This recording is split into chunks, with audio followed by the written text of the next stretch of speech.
پر بھی سجا لیتے ہیں. یہ جو محافل ہماری ہوتی ہیں جہاں پہ پاک ذکر ہوتا ہے، اس کا فائدہ کیا ملتا ہے، اس کی فضیلت کیا ہے؟ بزم اطہار جہاں پر بھی سجا لیتے ہیں، ہم عرش والوں کو سر فرش بلا لیتے ہیں. اور غم شبیر میں چاند اشک بہا کر اے وقار کتنے خوش بخت ہیں زہرا کی دعا لیتے ہیں. بہت مہربانی آپ، شکریہ. بلند آواز سے درود پڑھیں محمد.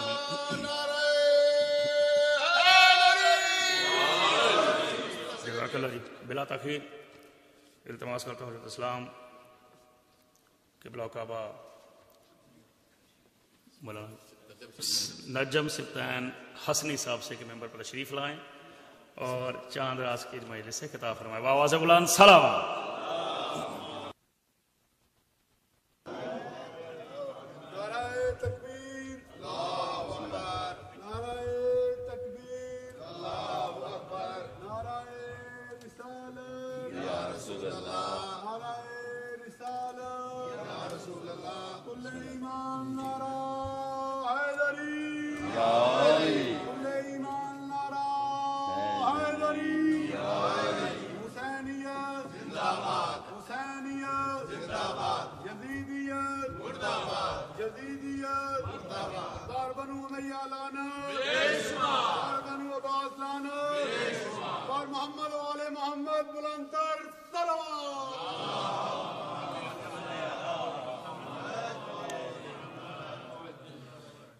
مومنین کرام، ہمارا یہ روحانی و ایمانی فریضہ ہے کہ وہ مومنین جو گزشتہ برس تک کہیں نہ کہیں فرش عزا پہ تھے اور آج وہ اس دنیا میں نہیں ہیں، اور جو شہداء ہیں جیسے بالخصوص سرکار علامہ عارف حسین حسینی شہید، اور حال ہی میں ایک اور بزرگ عالم دین سید حامد علی الموسی ان کی وفات ہوئی. اسی طرح ایک اور شاعر آل محمد عین جوانی میں لاہور میں کل اس کا انتقال ہوا، قمیر قاسمی کا، اور اس سے پہلے کے مرحومین شہداء، شعراء آل محمد، ذاکرین آل محمد، علماء آل محمد، اور آپ سب کے والدین میں جو دنیا میں نہیں، ان کو ذہنوں میں رکھ کے پرخلوص سورہ فاتحہ مع الصلوات. بسم اللہ الرحمن الرحیم. الحمد للہ الرحمن الرحیم مالک یوم الدین اهدنا الصراط المستقیم.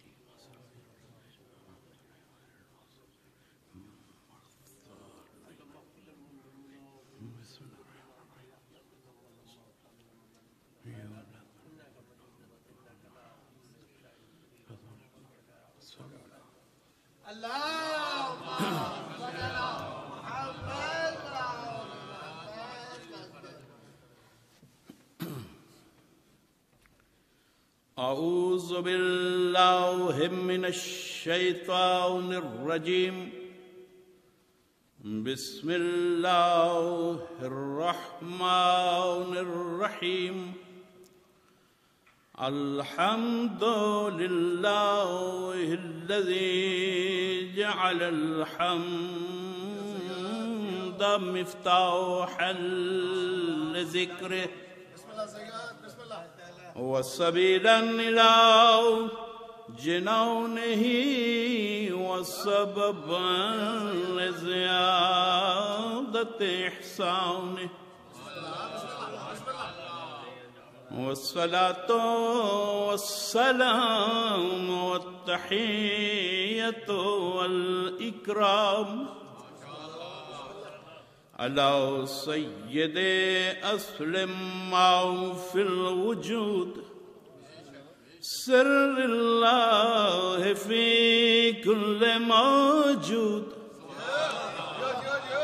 نقطة دائرة الوجود صاحب لواء الحمد والمقام المحمود مولانا ومولى الثقلين جد الحسن والحسين أبي القاسم محمد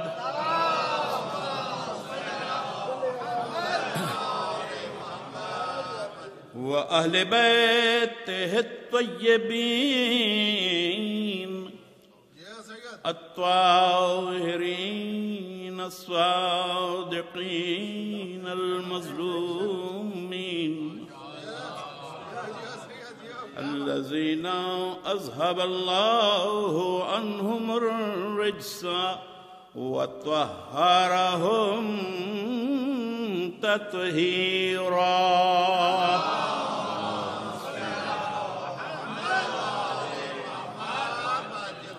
واللعنة الدائمة على أعدائهم أجمعين أما بعد فقد قال الله تبارك وتعالى في محكم كتابه المجيد بسم الله الرحمن الرحيم وما كان لنفس أن تؤمن إلا بإذن الله ويجعل الرجس على الذين لا يعقلون صلوات بر محمد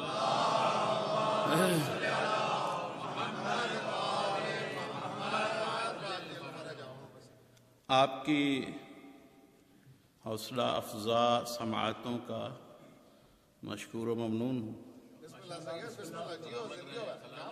حسن بیان لائق سلام ہوتا ہے تو حسن سماعت اس سے کہیں بڑھ کے لائق سلام ہوتا ہے۔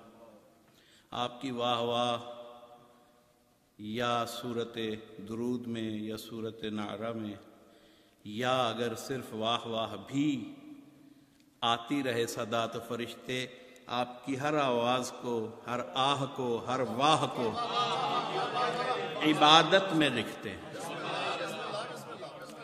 اور یہ نطق ملا ہی اس لیے ہے کہ علی پر گفتگو کی جائے، آل محمد کا تذکرہ کیا جائے،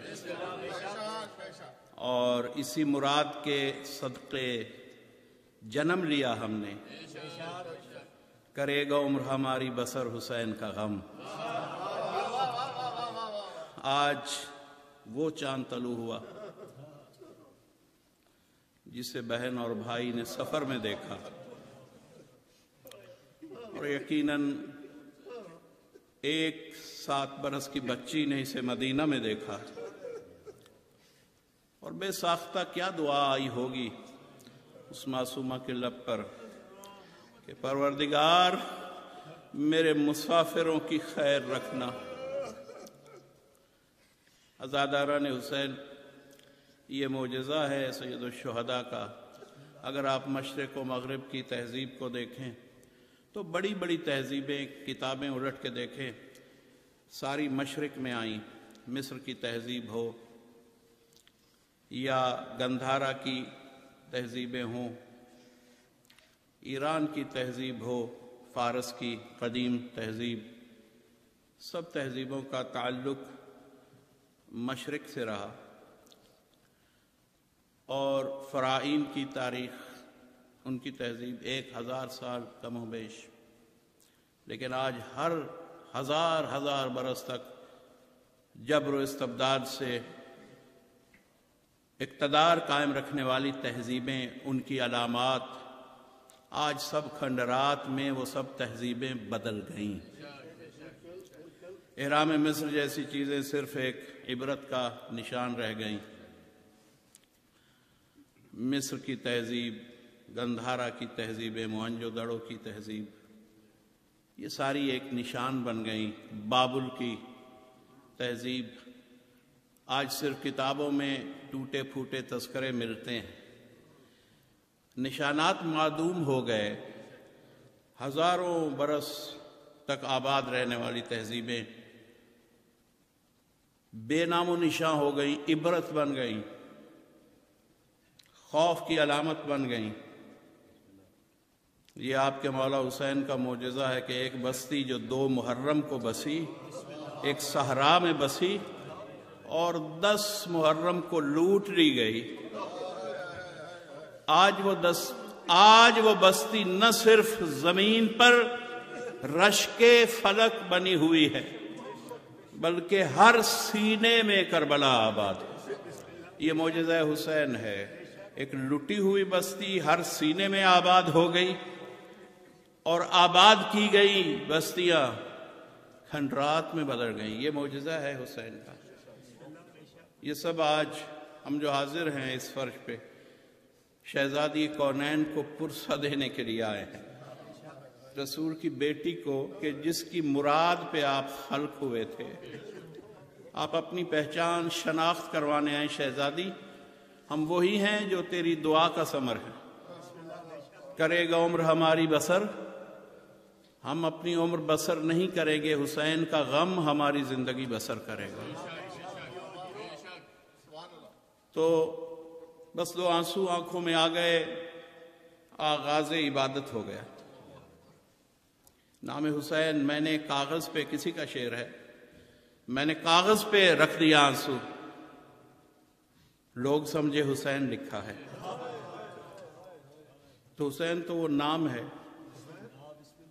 کہ جو خود بخود آنسو میں ڈھل جاتا ہے۔ صلوات پڑھ لیجئے محمد و آل محمد پر۔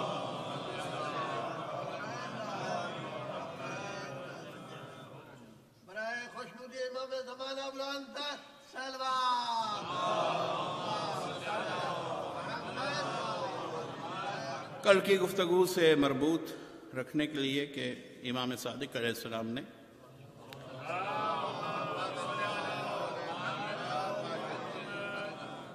تعریف فرمائی عقل کی، ڈیفینیشن۔ ہمارا موضوع میں پھر دہرائے دیتا ہوں کہ عقل اور عقیدہ۔ اللہ نے دینوں میں، ادیان میں جب اسلام کو چنا اور اسے اختیار کیا تو تمام ادیان پر فوقیت کیوں دی؟ حالانکہ کئی ادیان اسی کی طرف سے آئے، مگر اس نے فوقیت اسلام کو دی، کسی اور نام کو دین شمار ہی نہیں کیا۔ ان الدین عند اللہ الاسلام، دین تو بس صرف اسلام ہے۔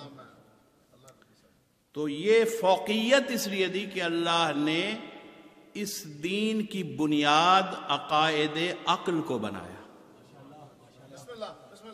باقی انشاءاللہ اگلی گفتگو میں، آنے والی گفتگو میں میں کمپیریٹیو سٹڈی بھی تھوڑی بہت ضرور پیش کروں گا۔ باقی ادیان اور ہمارے درمیان کچھ نہ کچھ مشترک بھی ہے اور بہت سا مختلف ہے۔ کچھ چیزیں ایسی مماثل ہیں کہ وہ بھی کرتے ہیں، ہم بھی کرتے ہیں، لیکن ہم جو کر رہے ہیں وہ بربنائے عقل کر رہے ہیں، وہ کر رہے ہیں صرف بربنائے عقیدت۔ تو عقیدت وہ نہیں ہوتی، قابل قبول نہیں ہوتی کہ جو عقل پر تل کر ثابت نہ ہو جائے۔ پہلے عقل اس کی دلیل بنے اور پھر وہ عقیدت ہمارے نفس پہ نافذ ہو۔ اس کی میں مثالیں عرض کروں گا۔ تمہید کی ابتدائی مجلسیں ہیں اور انشاءاللہ کل سے کچھ بہتر چیزیں، جیسے مومنین کی خواہش ہوتی ہے کہ کثرت سے بیان فضائل بھی آئے، تو یہ سارا پہلے آپ بنیادی سٹرکچر سمجھ لیں میری گفتگو کا، تو شجر کھڑا ہو گیا تو پھل ضرور لگے گا۔ صلوات پڑھیے۔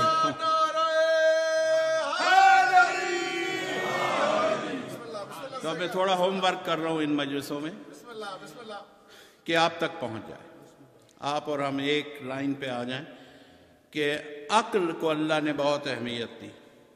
فرمایا کہ عقل کیا ہے؟ عبد بہ الرحمن واکتسب بہ الجنان۔ صرف 2 نشانیاں، لمبی چوڑی بحث ہی نہیں۔ معصوم طویل گفتگو نہیں کرتا۔ عصمت کی شان ہی یہ ہے کہ وہ ایک لفظ کہے اور اس کے اندر سمندر ہو۔ فرمایا کہ عقل وہ ہے کہ جو رحمان کی معرفت و بندگی حاصل کرے، اور انسان کو جنت میں پہنچا دے۔ دیکھیں یہ دو چیزیں، یعنی ایسی بندگی کہ وہ جنت میں جانے کا اہل ہو جائے، وقتصب اکتساب کے لائق ہو جائے جنت سے، وقتصب بالجنان، اس لائق ہو جائے کہ جنت اسے قبول کر لے۔ تو الحمدللہ ہمارا تو عقیدہ ہے کہ یہ دروازہ ایسا دروازہ ہے کہ جنت کی ہم آرزو نہیں کرتے، جنت آپ کی آرزو کرتی ہے۔ اور یہ صرف حضرت ابا عبداللہ الحسین کا فیض ہے، سیدہ شباب اہل الجنہ، کہ جنت آرزو کرتی ہے کہ اس کا ہر سچا چاہنے والا اس میں آ کر بس جائے۔ بہرحال اور حضرت کا جو ارشاد ہے تمام انسانیت کے لیے، صرف شیعوں کے امام نہیں ہیں، امام کائنات کے ہیں، شیعوں کو صرف یہ شاباش ہے کہ انہوں نے امام کو پہچان لیا۔ امام تو وہ کائنات کے ہیں، جو نہیں مانتے ان کے بھی امام وہی ہیں، لیکن شمار اس لیے نہیں ہوں گے یوم ندعو کل اناس بامامہم، اللہ کہے گا ہم نے انہیں امام بنایا تھا، تم اسے لے کر آ گئے۔ کیونکہ جس نے جسے مانا اس کے ساتھ کھڑا کیا جائے گا، لیکن سزا کا مستحق اس لیے ہے کہ بنائے یہ گئے تھے، لائے ان کے ساتھ گئے۔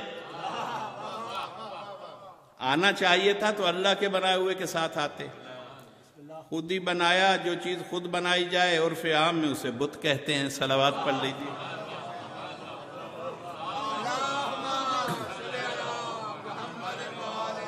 ہاتھ سے گھڑی ہوئی چیز، ذوق سے بنایا ہوا عہدہ، وہ ایک بت ہے۔ دین میں عہدہ وہی ہوتا ہے جو اس طرف سے آئے، جو وہ بنائے۔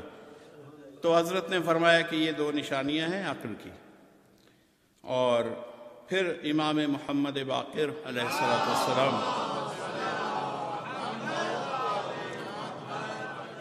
اصول کافی سے کچھ حدیثیں پیش کروں گا، ہر حدیث تو میں پیش نہیں کروں گا جو موضوع میں آپ کو کہیں ساتھ ساتھ لے کے چل سکے، مگر کہنے میں اگر ایک حدیث بھی امام کی اس عشرہ میں ہمارے ذہنوں میں نقش ہو جائے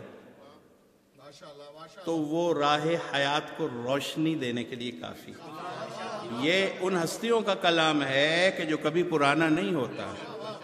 کیوں نہیں ہوتا پرانا؟ روز آپ فضائل علی سنتے ہیں، روز ذکر حسین سنتے ہیں، پرانا کیوں نہیں ہو رہا؟ بھائی اگر فضائل لوگوں نے بنائے ہوں تو فضائل پرانے ہو جائیں گے۔ جو چیز اللہ بناتا ہے وہ پرانی نہیں ہوتی۔ سورج کو روز دیکھتے ہیں، کسی دن پرانا نہیں لگا۔ چاند روز نکلتا ہے، کبھی احساس نہیں ہوا کہ بہت پرانا چاند ہے۔ جب نکلتا ہے اسی وقت تازہ دم ہوتا ہے اور تازہ دم کر دیتا ہے۔ تو جو نعمتیں اللہ بنائے ان کی شان اور پہچان یہ ہوتی ہے کہ وہ کبھی بوسیدہ نہیں ہوتی، وہ ہر وقت تازہ رہتی ہیں۔ اب جن کے فضائل لوگوں نے بنائے، اب لوگوں کی بنائی ہوئی چیزوں میں وہ شان نہیں کہ وہ ہمیشہ زندہ رہیں، ہمیشہ تازہ رہیں۔ اب جن کے فضائل اللہ نے بنائے، جب بھی پڑھیے گا، جب بھی سنائیے گا، ایک نیا جذبہ نظر آئے گا، ایک نیا نور ساطع ہونے لگے گا، ایک نئی زندگی۔ یا علی، اللہ کے بنائے ہوئے۔ اس لیے ہم کہتے ہیں کہ لوگ کہتے ہیں ہم توحید کو بہت مانتے ہیں، کام مانتے ہیں، توحید کا لفظ مانتے ہیں، حکم توحید نہیں مانتے۔ توحید پرست تو ہم ہیں، نہ اللہ کے بھیجے ہوئے کے سوا کسی کو رسول مانا، نہ اللہ کے بھیجے ہوئے کسی کو ہم نے امام مانا، اللہ کے نہ بھیجے ہوئے کو ہم نے امام نہیں مانا، صرف اللہ کے بھیجے ہوئے کو امام مانا، اللہ کے بھیجے ہوئے کو رسول مانا۔ تو کسی کی صرف ذات کو ماننا توحید نہیں ہوتا، اصل بات ہے بات ماننے میں۔ ابلیس کیا ہے؟ غور تو کریں، آج بھی اللہ ہی کو اللہ کہتا ہے۔ وہ اتنا اچھا، اس نے آج بھی بت پرستی شروع نہیں کی، وہ آج بھی اسی اللہ کو بے عزت کا کہہ کے جدا ہوا، تیری عزت کی قسم۔ اللہ کو بھی مانتا ہے، عزت کو بھی مانتا ہے، لیکن ذات کو مانا، اس کی اوصاف، اس کی صفات کو بھی مان لیا۔ انکار کیا کہاں؟ بات کا۔ جب بات کا انکار کیا تو ابلیس ہو گیا۔ تو توحید ایسی رکھیے کہ صرف ذات پر یقین نہ ہو، بات پر ایمان ساتھ ساتھ چلتا رہے۔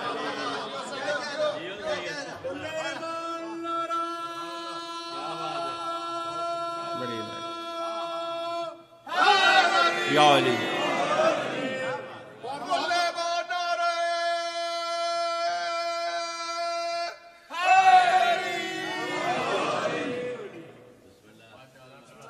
حضرت امام باقر علیہ السلام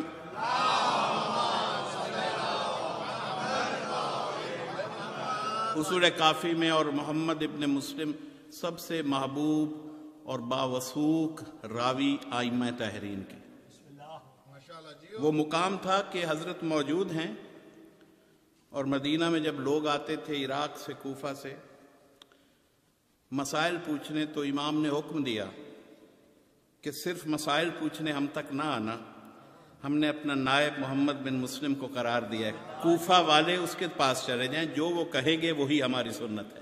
یعنی اتنا اعتبار تھا۔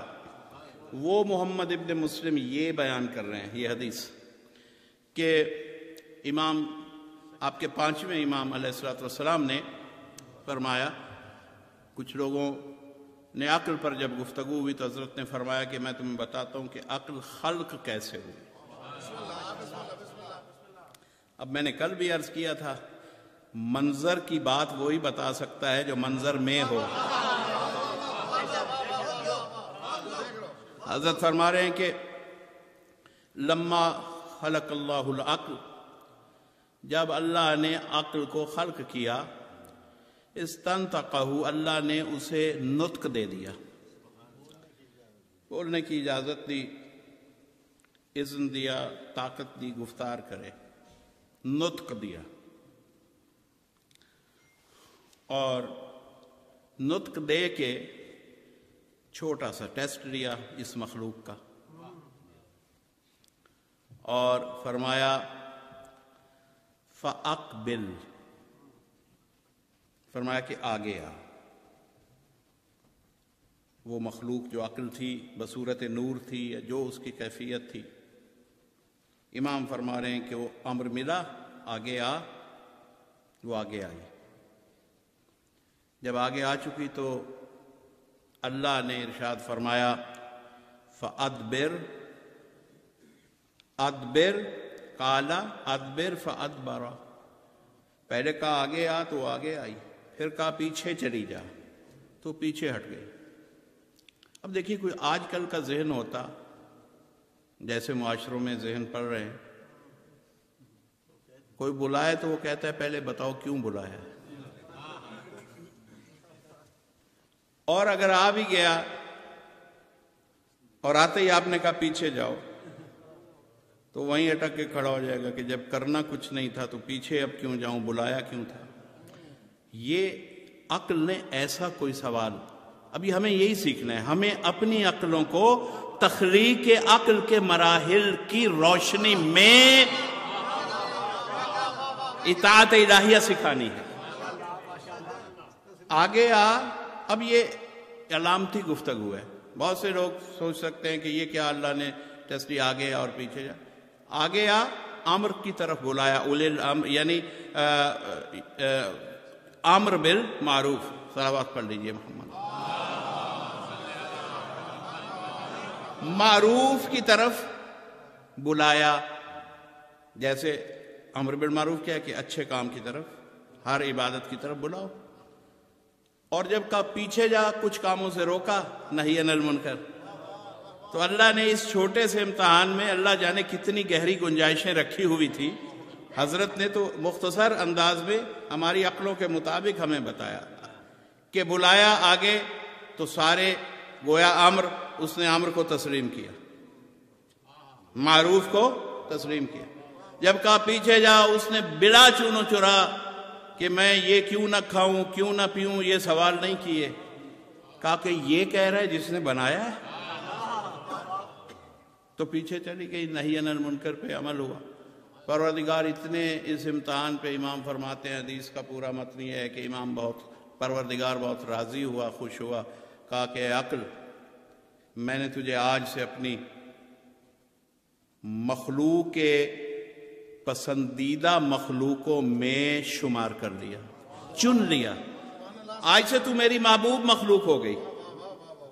کہا مجھے آج سے تجھ سے محبت ہو گئی ہے عقل، کیوں کہ تو نے اطاعت میں صرف اطاعت کی، سوالات سے دیواریں کھڑی نہیں کی۔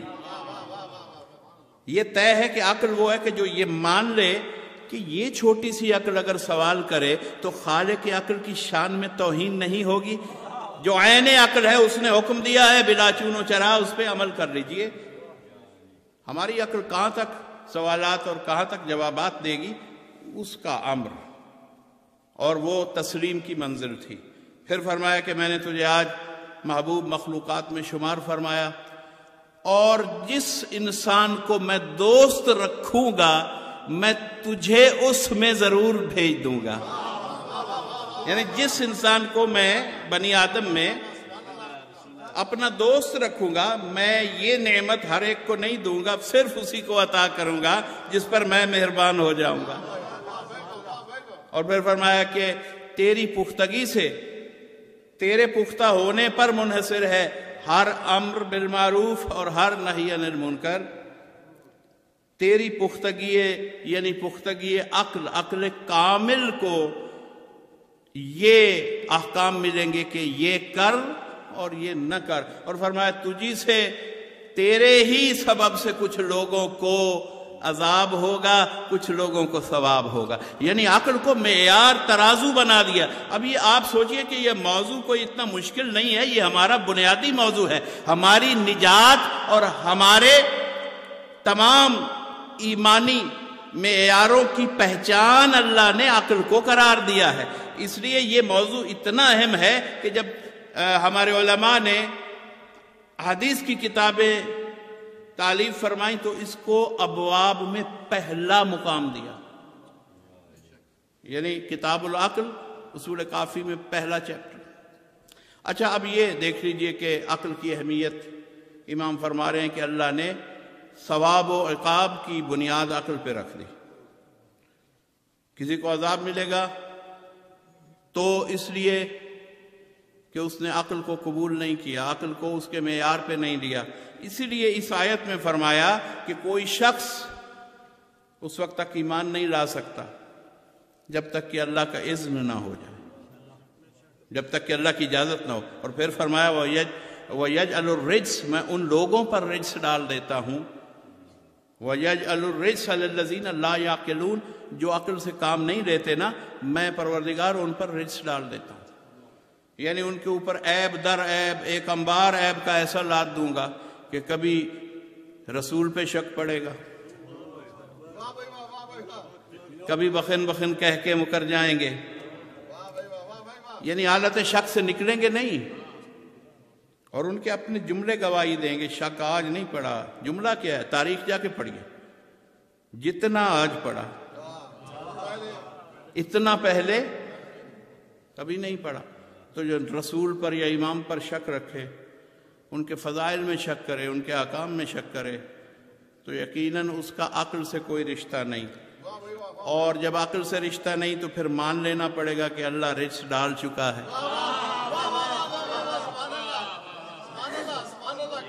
تھوڑا سا بیدار اور آپ کو کر دیتا ہوں۔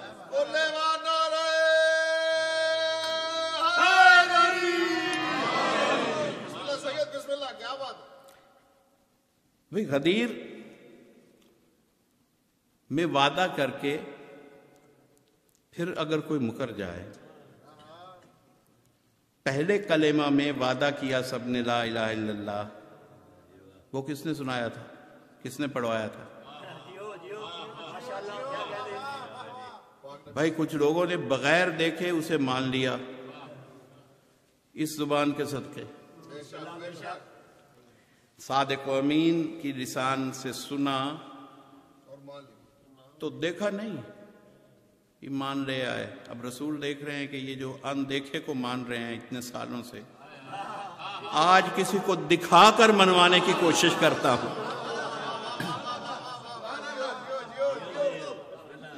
تو امتحان کی انتہا یہ تھی کہ آغاز بغیر دکھائے، بغیر دکھلائے منوانے سے ہوا، اور رجس یہاں نظر آیا کہ آج دکھا رہے ہیں کسی کو، تو اندیکھے کو مانا اور دیکھے ہوئے کا انکار کیا، تو ایمان میں گویا ترقی نہیں ہو رہی تھی، تنزلی ہو چکی تھی۔ اور رسول نے دیکھتے رہے، آپ 23 برس فضائل علی امر الہی سے سناتے تھے، کزن سمجھ کے نہیں، بھائی سمجھ کے نہیں، داماد سمجھ کے نہیں۔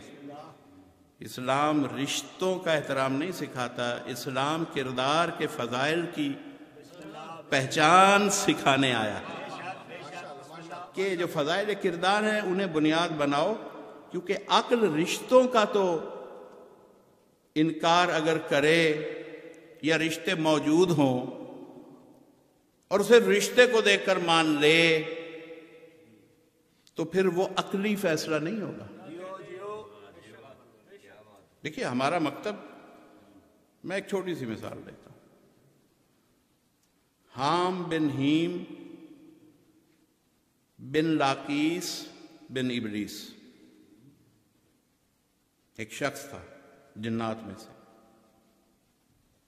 حضور کے پاس حاضر ہو گیا، یعنی پڑپوتا ہے ابلیس کا، اور حضرت کے ہاتھ پہ ایمان لے آیا۔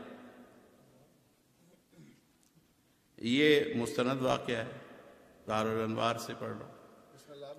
حام بن ہیم بن لاقیس بن ابلیس، اور حضرت پیغمبر کونین صلی اللہ علیہ وآلہ وسلم نے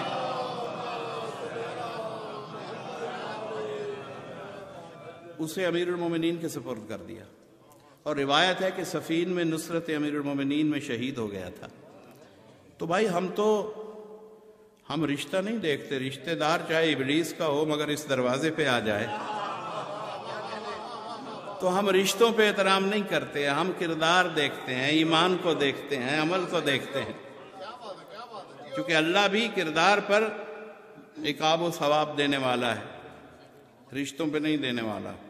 بات اور مثالیں طویل ہو جاتی ہیں، اس میں کئی مثالیں ہیں جن کو پیش کیا جا سکتا ہے، لیکن میں نے سب سے حساس مثال دے دی کہ اگر ابلیس کا پڑپوتا بھی حق کے دروازے پہ آ جائے تو اللہ کا دروازہ اسے شہداء میں شامل کر دیتا ہے۔ تو ہمارا مکتب وہی ہے جو سنت الہیہ ہے، ہم رشتوں کو نہیں دیکھتے۔ تو رسول اس لیے نہیں فضائل علی بتا رہے تھے کہ کوئی رشتہ خاص ایسا ہے، ظاہر ہے بھائی بھی ہیں، داماد بھی ہیں، رسول اس لیے کہہ رہے ہیں کہ پروردگار یہ چاہتا ہے، یہ فضائل اللہ نے دے دیے ہیں علی کو، اس لیے رسول بیان کرتے تھے، لیکن رسول نوٹس لیتے تھے۔ اب یہ لفظ مجھے بہت اچھا لگتا ہے، نوٹس، اس کا بدل کسی زبان میں کوئی لفظ نہیں، یعنی نوٹ اور چیز ہے، نوٹ کرنا اور نوٹس لینا، ہاں تو وہ رسول چہروں کو دیکھ رہے ہیں ہر جگہ پہ، مسجد میں، میدان میں، جب بھی کوئی فضیلت علی بتاتے تھے تو چہروں کے بدلتے ہوئے مختلف رنگ نظر آتے تھے۔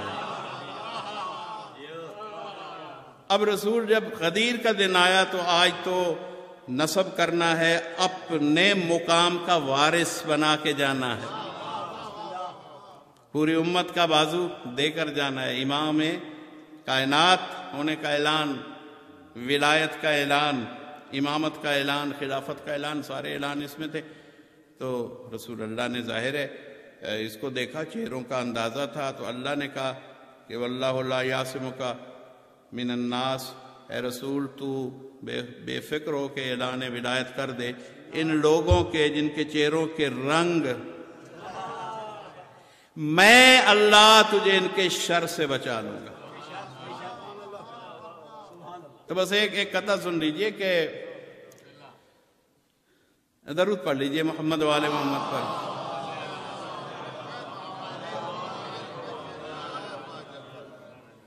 کہ رسول سب کو دیکھتے بھی ہیں اور اعلان حق بھی کرتے ہیں، اس لیے کہ اللہ یہ کہہ چکا ہے کہ اگر آپ نے یہ کام نہ کیا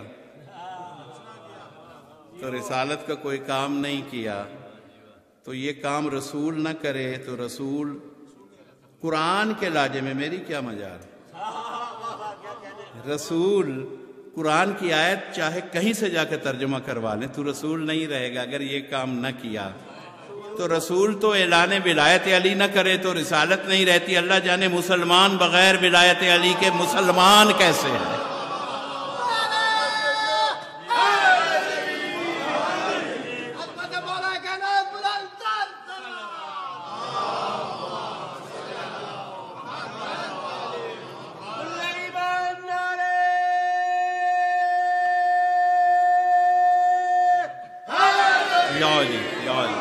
سلامت رہیں آپ، سلامت رہیں آپ۔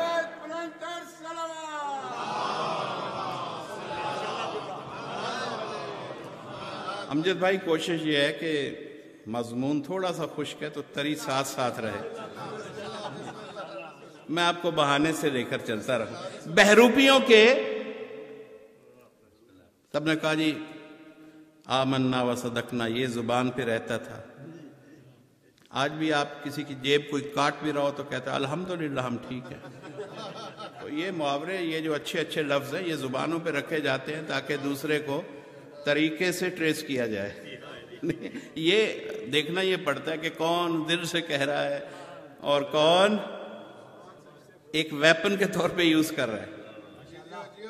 تو وہ رسول کے سامنے سر بھی جھکے رہتے ہیں۔ تو اب یہ روپ جو ہے وہ کچھ اور ہے، مگر بہروپ بہت اچھا ہے۔ بہروپیوں کے روپ آپ کو لطف آئے گا۔ چوتھا مصرع یقیناً آپ کھڑے ہو کے نہ سنیں گے تو پھر میں نے کیا لکھا۔ میں یہ نہیں کہہ رہا کہ کھڑے ہو جائیے، آپ کے دل کھڑے ہو کے بولیں گے۔ بہروپیوں کے روپ جھنجھوڑے رسول نے غدیر میں کیا کیا؟ غدیر میں کیا کیا؟ بہروپیوں کے روپ جھنجھوڑے رسول نے پھوڑے حسد کے ہاتھ سے پھوڑے رسول نے۔ ہاتھ دکھایا تھا نا، کتنے پھوڑے پھوڑ دیے۔ بہروپیوں کے روپ جھنجھوڑے رسول نے، پھوڑے حسد کے ہاتھ سے پھوڑے رسول نے۔ اب دیکھیے، کعبہ بتوں سے پاک بدست علی ہوا، اس میں کوئی شک ہے؟ کعبہ اب رسول وہ ہے جو علی سے بھی بڑا کام کرے۔ یہ تو نہیں ہو سکتا کہ علی رسول سے بڑھ جائے، یہ تو ہم نہیں مانتے۔ کعبہ بتوں سے پاک، غدیر میں رسول نے اتنا بڑا کام کیا جو فتح مکہ اور کعبہ کے بت توڑنے سے بھی بڑا کام تھا۔ بہروپیوں کے روپ جھنجھوڑے رسول نے، پھوڑے حسد کے ہاتھ سے پھوڑے رسول نے۔ کعبہ بتوں سے پاک بدست علی ہوا، جو رہ گئے غدیر میں توڑے رسول نے۔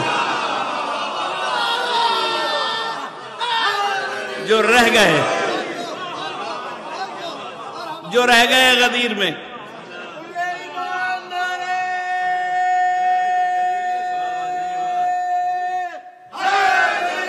یا علی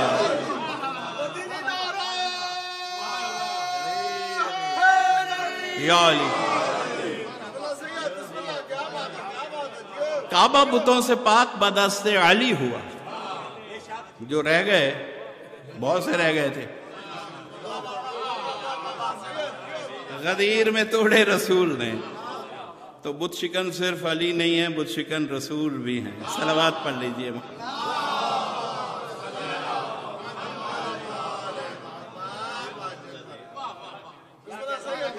جو اطاعت الہیہ کے مقابلہ میں کوئی خواہش آئے تو وہ ہر خواہش بت ہوا کرتی ہے۔ یہ ہمیں اپنے کردار کے اندر بھی دیکھنا ہے کہ کتنے بت ہیں، ابھی انہیں توڑنا ہے۔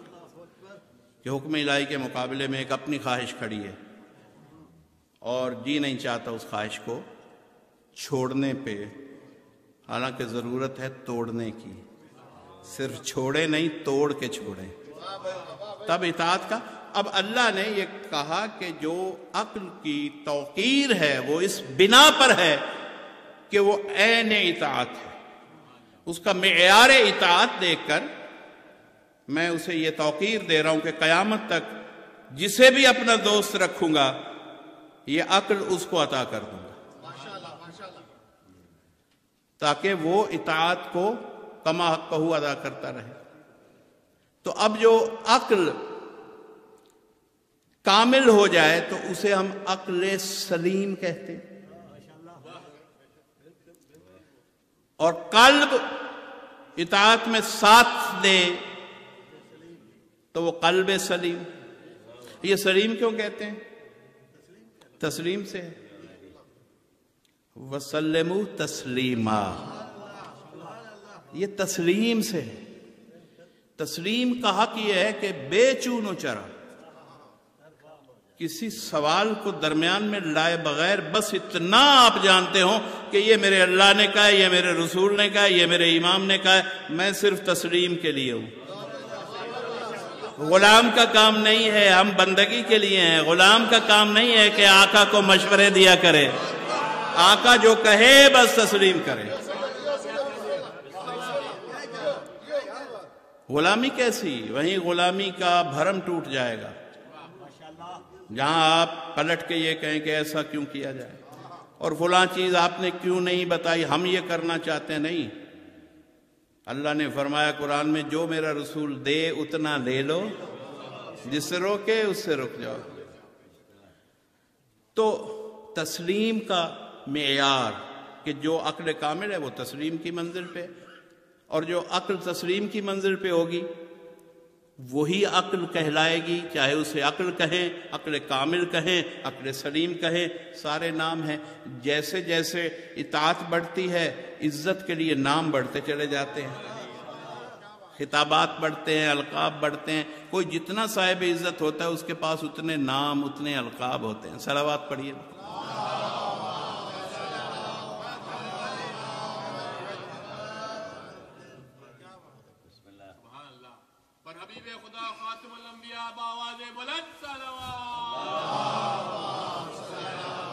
تو اب جو منزل ہے تسلیم کی، وہ کیا چاہتی ہے ہم سے؟ عقل کامل کیسے ہو کہ معرفت پروردگار میں دھوکہ نہ کھائے، دو قدم آگے بڑھے تو معرفت رسول برحق میں دھوکہ نہ کھائے، حق کی پہچان اتنی کر لے کہ ذات حق کی پہچان بھی ہو، رسول حق کی پہچان بھی ہو، اور امام حق کی پہچان بھی ہو۔ نہ امام کی منزل پہ دھوکہ کھائے، نہ رسول کی منزل پہ، نہ خود پروردگار کی منزل پہ۔ ہر بارگاہ میں سر تسلیم خم ہو، چونکہ مرکز وہی ہے، رسول وہی کہیں گے جو اللہ چاہتا ہے۔ اگر اللہ ہمیں آزماتا ہے اطیعوا اللہ و اطیعوا الرسول، کہیں کہیں کہا کہ اطیعوا اللہ و اطیعوا الرسول، اطیعوا اللہ والرسول، لفظ اطیعوا ایک رکھا، کہا کچھ باتیں یقیناً رسول ایسی فرمائیں گے کہ براہ راست جو کچھ کہا گیا یعنی قرآن کی آیتیں منون پہنچا دیں گے، لیکن لوگ اگر پوچھیں ایسے واقعات تاریخ میں موجود ہیں رسول نے کوئی حکم دیا اور ایمان لانے والا اب اتنا ماسٹر ہو چکا ہے کہ وہ کہہ رہا ہے کہ کیا کوئی آیت اتری ہے؟ یعنی آپ مزاج دیکھیے امت کا، اس سے بڑی توہین رسول کیا ہے؟ کیا آپ رسول سے پوچھیں، صرف غدیر میں نہیں کئی بار پہلے بھی وہ چہرے تاریخ میں تصویروں سمیت موجود ہیں، وہ کہہ رہے ہیں کہ کوئی آیت اتری؟ گویا آپ نے رسول کو لا الہ الا اللہ کہنے کے بعد محمد الرسول اللہ کچھ شرائط سے مانا ہوا ہے کہ اگر آیت سنائے گا تو بات مانیں گے۔ تو اللہ نے اسی مرض کا علاج کرنے کے لیے اطیعوا اللہ کے ساتھ علیحدہ کہا واطیعوا الرسول، کہ اگر تمہیں اللہ کی اطاعت کی براہ راست آیت نہ بھی ملے اور صرف رسول کہے تب بھی رسول کی اطاعت کرنا، تب بھی رسول کی اطاعت کرنا، کیونکہ کئی ایسی کیفیتیں آئیں گی۔ آیت صدری نزول وحی صدری ہو سکتی ہے، رسول جانتا ہے، مشیت الہیہ کا واقف ہے، حالانکہ یہ آیت تصدیق کر رہی ہے اس بات کی کہ وما ينطق عن الهوى ان هو الا وحی یوحی، یہ تو نطق ہی نہیں کرتا جب تک کہ وحی نہ ہو جائے۔ اب مسلمان صحابیت میں جب پی ایچ ڈی کر گئے تو رسول پر کویسچن ڈال رہے ہیں کہ یہ کہاں سے آپ کہہ رہے ہیں؟ تو جہاں سے اس نے کہا تھا لا الہ الا اللہ کو وہیں سے کہہ رہا ہے مان لو. تو یہ کیفیت آئی. تو تسلیم میں نقص عیب صاف نظر آ رہا ہے. تسلیم نہیں کر رہے, رسول پہ کویسچن ڈالے جا رہے ہیں. تو اب یہ کیفیت جو ہے, اس کیفیت میں ہمیں پہچاننا ہوگا کہ عین تسلیم کون تھا. اچھا, عدل کیا ہے؟ تسلیم کے کمال کو عدل کہتے ہیں. کہ عدل کی جنرل ڈیفینیشن کہ کسی شے کو اس کے مقام پر رکھنا, اور ظلم کی اس کو اس کے مقام سے ہٹا دینا, یا جو چیز اس مقام کی نہیں, جو ممبر پہ نہیں بیٹھنا چاہیے تھا وہ بیٹھ گیا, یہاں آ گیا ظلم. اور جو ممبر کا وارث تھا اسے محروم کیا ممبر سے, تب بھی ظلم ہوا. تو یہ عدل کب ہوتا؟ کہ جب وارث ممبر کو پہچانا جاتا اور ممبر اسے پیش کیا جاتا. یہ عدل کی, یعنی اس میں کئی چیزیں آ گئی. اب جو عدل ہے وہی تسلیم ہے, کیونکہ اللہ کا کوئی حکم عدل کے خلاف نہیں ہو سکتا. تو اللہ پہ یہ ایمان رکھنا ضروری ہے, اور رسول پہ, کہ جب بھی کچھ کہیں گے عین عدل ہوگا. اور جب یہ یقین قائم کر لیا تو پھر تسلیم کرنے میں کوئی ہچکچاہٹ نہیں ہونی چاہیے, کوئی لغزش نہیں آنی چاہیے. رسول عادل. اچھا, اب ایک عجیب لطف ہے کہ عدل کا متضاد, یعنی ایک عدل ہے نا, تو ایک متضاد تو ظلم ہوا. اب عدل سے دو لفظ میں عرض کر رہا ہوں, اس سے ملتے جلتے. عدول, عین دال واو لام. عدول پر زبر ہو تو عادل کی جمع ہے. اب عربی کی حساسیت دیکھیے کیسی نفیس لطیف زبان ہے, کتنی باریک ہے. عین دال واو لام یہ لکھا, عین پہ زبر ڈال دی, عادل کی جمع ہو گیا. عین پر پیش ڈال دو, عدول, برگشتہ ہونا, رخ پھیر لینا. یہ عدول مومنین کے لیے دعائیں ہیں کہ وقت محضر میں شیاطین آتے ہیں کہ جو مومن کو عقائد سے برگشتہ کرنے کی کوشش کرتے ہیں. ہیولوں کی صورت میں آئیں گے, اور کوشش ہوگی کہ چونکہ فرزند آدم ہے تو جو باپ سے بدلہ نہ لے سکے اولاد سے بدلہ لیا کرتا ہے. تو کسی انسان کو چھوڑنا نہیں چاہتا, خاص طور سے پتہ ہے کہ یہ مومن ہے, ہر حالت میں جنت کا حقدار ہو چکا ہے. تو آخری لمحوں میں کچھ ایسا کروں کہ محروم ہو جائے, تو گمراہ کرنے کے لیے. تو معصومین نے امداد کے لیے بہت سی دعائیں ہیں. رضیت باللہ ربا وبالاسلام دینا وبالکعبۃ قبلۃ وبالقرآن کتابا وبمحمد صلی اللہ علیہ وآلہ نبیا وبعلی اماما وبالحسن والحسین وعلی. تو 12 کا ورد امام صادق علیہ السلام فرماتے ہیں کہ جو ہر نماز کے بعد یہ ایک دفعہ پڑھ لے, شیاطین عدول اس پر غالب و حاوی نہیں ہو سکیں گے. لا الہ الا اللہ الحلیم الکریم والی دعا جو قنوت میں پڑھتا رہے, حکم ہے کہ یہ پڑھتے رہو تاکہ عدول میں شیطان پسپا ہو جائے. تو یہ وہ چیزیں جو زندگی میں ہم کریں گے تو وقت عدول یعنی وہ آتا ہے کہ اسے عقائد سے برگشتہ کرو. تو یہ عدول کا لفظ ہے پیش کے ساتھ, زبر سے ہو. تو عربی کی بات میں کر رہا تھا کہ یہ ہمارے اس کی جو باریکیاں ہیں ان پہ ضرور غور رکھا کیجئے کہ ہمیں بہت کچھ سیکھنا ہے. آج بھی کچھ گفتگو آگے زیادہ نہیں بڑھے گی, بہر طور وقت بھی قریب ہے مصائب کا, لیکن میں یہ چاہتا ہوں کہ ایک بات چلے یاد رہنے والی, اور اس سے اگلی بات انشاءاللہ کل ہوگی, کہ یہاں پہ اب میں ایک چھوٹا سا ٹرن لے کے ہوں اپنے ہی مضمون میں. یہ تھوڑی سی ایک بات جو ہمارے روزمرہ کے کام آنے والی ہے وہ کہنا چاہتا ہوں.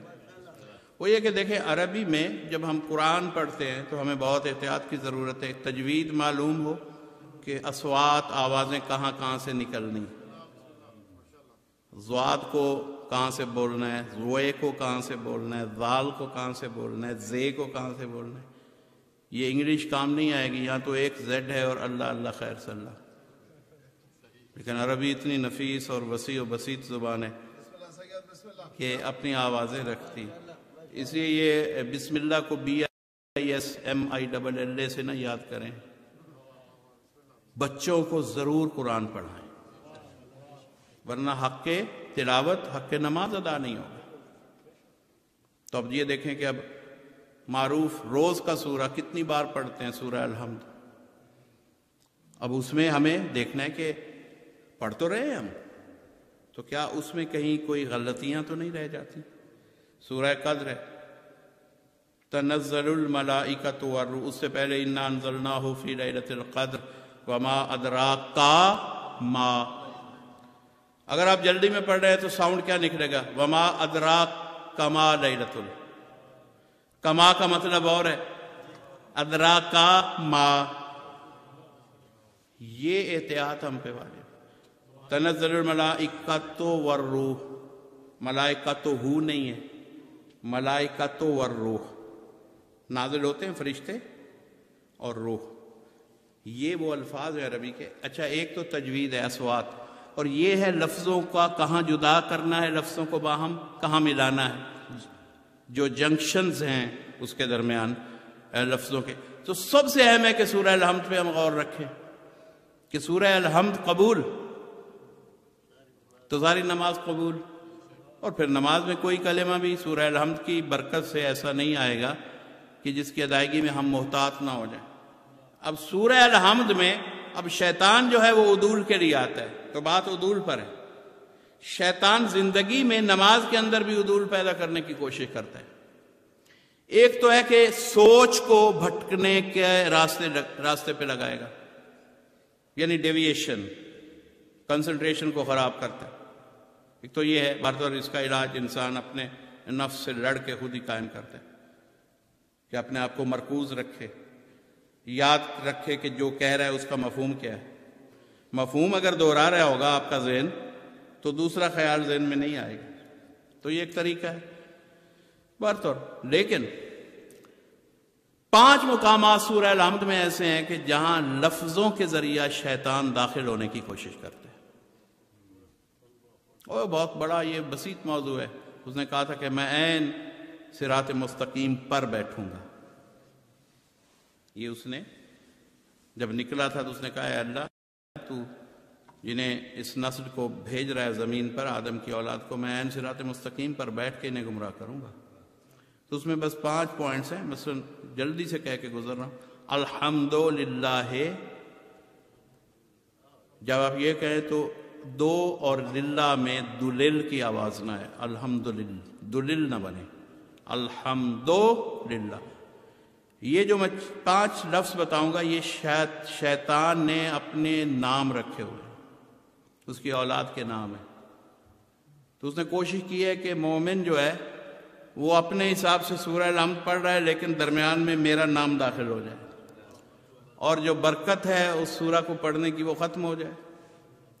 اب انسان نیت سے نہیں کر رہا، لیکن غلطی بھی شیطان ہی کی سرپرستی میں ہوتی ہے نا، تو شیطان غلطی سے داخل ہونے کی کوشش کرے گا۔ اس لیے معصوم نے فرمایا کہ اپنی قرأت کو نماز میں ہمیشہ دہراتے رہو، چیک کرتے رہو کہ میری قرأت میں کہیں کوئی عیب نہ ہے۔ الحمدللہ، الحمدللہ جب جلدی میں کہیں گے تو دلل کی ساؤنڈ نہ آئے، دلل۔ دوسرا مقام ایاک نعبد و ایاک نستعین، ایاک نا کی صدا نہ نکلے، بہت خیال رکھیے۔ ایاک نا، کنا شیطان کا نام ہے، ایاک نستعین میں کنس شیطان کا نام، وہ پورا مائکروسکوپ لے کر بیٹھے کہ کہاں سے میں انٹر ہو سکتا ہوں۔ دلل میں داخل ہوگا، الحمدللہ، دلل کہا جائے گا تو شیطان کا نام ہے، یعنی طہارت ختم ہو جائے گی۔ کنس، کنا، ایاک نا میں کنا، اور ایاک نستعین میں ایاک نعبد پڑھے۔ آپ کو آپ فیل کریں کہ کاف کو میں نے نعبدو سے الگ کر دیا، ایاک نعبدو، ایاک نستعین۔ اہدنا الصراط المستقیم، صراط الذین انعمتا علی، امتا علینا، اور تعلی شیطان کا نام ہے. انعمتا علیہم غیر المغضوب علیہم، بعلے غیر المغضوب علی، بعلے، یہ بعلے جو ہے یہ شیطان ہے. تعلے بعلے، یہ صدائیں آپ کی اتنی ویل پروناؤنسڈ ہوں کہ آپ الحمدللہ کہیں، ایاک نعبد کہیں، ایاک نستعین کہیں. یہ کا الگ ہے، نستعین الگ ہے. اسی طرح انعمتا علیہم کہیں، تعلی کی صدا نہ آئے، انعمتا علی، تعلی ہو جاتا ہے نا درمیان میں. انعمتا علیہم غیر المغضوب علیہم ولا الضالین. تو یہ ایک وہ روزمرہ کی ضرورت ہے کہ دہراتے رہنا اس لیے چاہیے کہ بڑے سے بڑا محتاط مومن بھی بسا اوقات جلدی میں ان چیزوں کو فراموش کر دیتا ہے. تو میں یہ چاہتا ہوں کہ ہماری نمازوں میں نہ خیال میں شیطان آئے، نہ لفظوں کی ادائیگی میں داخل ہو، اور وہ جو عدول پیدا کرنا چاہتا ہے وہ عدول میں ناکام ہو جائے. تو یہ نہیں کہ صرف مرنے کے وقت آتا ہے، وہ زندگی میں تو بار بار حملہ آور ہوتا ہے نا. تو بس عزاداران حسین، مقصد مجلس ہے ذکر حسین، اور قرآن اور حدیث یہ سب اس ذکر کے صدقے میں جو حسینیت کی یونیورسٹی کھل گئی. اس یونیورسٹی کا فیض یہ ہے کہ جتنا قرآن منبر حسینی سے پڑھا جاتا ہے اتنا کہیں پڑھا نہیں جاتا، جتنی حدیث منبر حسین سے بیان ہوتی ہے. صرف 10 دنوں میں جو کچھ بیان ہوتا ہے، اگر آپ پوری دنیا کا حساب لگائیں تو کتنا قرآن، کتنی تفسیر، کتنی حدیث، کتنے بیانات حق، کتنا فقہ اہل البیت کا بیان، کتنی صحت عقائد پر گفتگو ہوتی ہے. یہ کس کا فیض ہے؟ حسین علیہ السلام نے، یہ کوئی بہت سادہ سی بات نہیں ہے. حسین نے شہید ہو کے جو اپنی مجلس قائم کر دی عزاداروں کے درمیان، تو قیامت تک ایک دروازہ کھول دیا. کسی ملت کے پاس نہ ایسا ممبر ہے نہ ایسا فرش ہے. یہ لگن، یہ اٹریکشن، یہ میگنیٹک فورس دنیا کے ہر مجمع میں جائیے، بڑی سے بڑی مسجد میں، بیزار مجمع، بیزار خطیب، سب انتظار کریں کہ کب جان چھوٹتی ہے. اور یہ واحد قوم ہے جو اپنے بستر کو، آرام کو چھوڑ کے آتی ہے. مائیں بچوں کو جھولیوں میں لے کر بیٹھتی ہیں. ایک لگن ہے، ایک کشش ہے، اور ایک حسرت اور پیاس ہے کہ تھوڑا سا اور ذکر حسین سن لیں. ایک مجلس سے دوسری میں گئے، دوسری سے تیسری میں. یہ فیض حسینی ہے کہ قرآن کے مضامین میں یہ کشش اس مجلس حسین کے سبب سے ہے. ورنہ کوئی دنیا میں قرآن تو سننا چاہتا ہے، مفہوم قرآن نہیں سننا چاہتا. لیکن یہاں مفاہیم قرآن پر گفتگو ہوتی ہے، سیرت پیغمبر پر گفتگو ہوتی ہے، انبیاء کی مثالوں پر گفتگو ہوتی ہے، ملائکہ کی سنت و سیرت پر گفتگو ہوتی ہے، اللہ کی رضا و مشیت پر گفتگو ہوتی. اور حسین تو منبع مشیت، مظہر مشیت الہیہ. اللہ کیا چاہتا ہے ان کے چہروں سے پتہ چلے گا. علی سے حضرت حجت تک یہ چہرے مظہر ہیں صفات الہیہ کے. اور حسین مظہر مشیت، قدم قدم پہ جنت بانٹتا ہوا چلا. قدم قدم پہ حسین نے جنت کو بانٹا. اب کتنے لوگ جو کہیں سے ٹوٹ کے آ کے حسینی ہوئے. اور یہ صرف واقعہ کربلا کے دوران ایسا نہیں ہوا، آج بھی حسین اسی طرح سے ہور بنا رہا ہے. لیکن ضرورت صرف یہ ہے کہ عقل اور تسلیم اگر کسی ظرف میں ہوں تو یہ دروازہ اسے رجس پڑھنے سے ضرور بچا لیتا ہے. اس لیے کہ یہ دروازہ تطہیر کا دروازہ ہے. ہاں جو اس دروازے سے دور ہو جائے تو پھر رجس اس کے مقدر میں رہتا ہے۔ حسین نے قدم قدم پر عقل کو دعوت دی اور عقل تسلیم بن کر حسین کی بارگاہ میں پہنچا۔ عقل پہنچتی رہی، اہل عقل پہنچتے رہے۔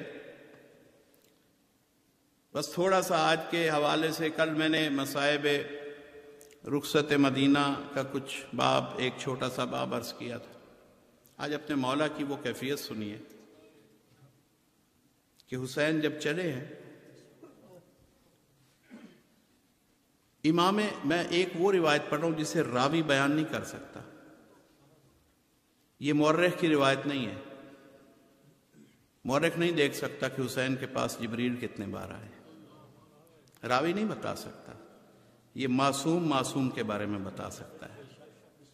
امام جعفر الصادق علیہ السلام نے آج کی مجلس جو حضرت نے بتایا میں وہی بیان کروں گا۔ حضرت فرماتے ہیں کہ 70,000 فرشتے اس سفر میں حسین کے پاس کئی بار آئے اور اذن نصرت مانگا۔ ہر بار حسین نے کہا کہ میرے اور پروردگار کے مابین تم مت آؤ، تمہارا آنا تمہارے درجات کی بلندی کا سبب ہے، لیکن یہ راز حسین یا حسین جانتا ہے یا پروردگار جانتا ہے۔ عزاداران حسین جبریل آئے کئی بار۔ 2 محرم کو جب حسین داخل کربلا ہوئے، امام صادق فرما رہے ہیں کہ جبریل آئے، آ کے گھوڑے کی بھاگ کو تھاما، سلام کیا، فرزند رسول یہ کربلا ہے، یہ وعدہ گاہ ہے، آپ وعدہ گاہ میں آ گئے، جبریل حاضر ہے، اللہ نے اذن دیا ہے کہ حسین کی رضا معلوم کر۔ اگر آپ چاہیں تو یہ تمام اشقیاء، آپ کے دشمن، ان کی نسلیں نابود ہو جائیں۔ اے حسین اگر آپ کہہ دیں پروردگار نے میسج بھیجا ہے، اور اگر آپ لقائے پروردگار چاہتے ہیں تو پھر یہ سارا امتحان آپ کو دینا ہے۔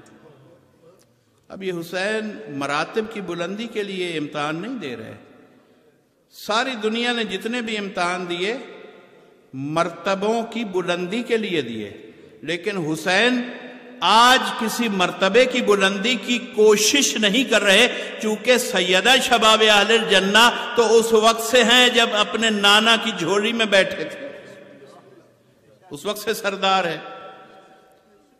اور عرش کے کنگروں پہ نام تخلیق عرش کے دن سے ہے۔ اب عرش سے اوپر کوئی مقام نہیں کہ حسین وہاں تک اپنی بلندی کو لے جائے۔ یہ حسین کے لیے لفظ یہ نہیں ہے کہ مراتب کی بلندی، مراتب کا تو مالک ہے، مراتب تو تقسیم کرنے والے کا نام ہے حسین۔ حسین نے کہا میں لقائے پروردگار، میں دیدار چاہتا ہوں، میں اپنے پروردگار کے قرب کی آخری منزل چاہتا ہوں۔ جبریل چلے گئے، جنات آئے، جعفر آئے، آپ کے بابا نے مومن کیا تھا، میرا پورا قبیلہ غلام ہے۔ حضرت نے جنات کے کئی لشکر، جعفر کے علاوہ بھی کئی جنات کا ذکر ہے، اور لہوف میں شیخ صدوق جیسی ہستیوں نے بھی یہ لکھا کہ جنات آتے رہے۔ حسین نے سب کو دعا دی، واپس بھیج دیا، کئی بار آئے، روزہ عاشور سے پہلے بھی۔ بس عزاداران حسین جب عاشور کا دن طلوع ہوا، اور میرے مولا فرماتے جب میرے جد زین ذوالجناح اور خاک کربلا کے درمیان معلق ہوئے، اترنے کا ارادہ کرتے ہیں، تیروں کی بوچھاڑ راستہ روکتی ہے، حسین کے قدم پھر رک جاتے ہیں۔ اسی ناگاہ میں جبریل آئے،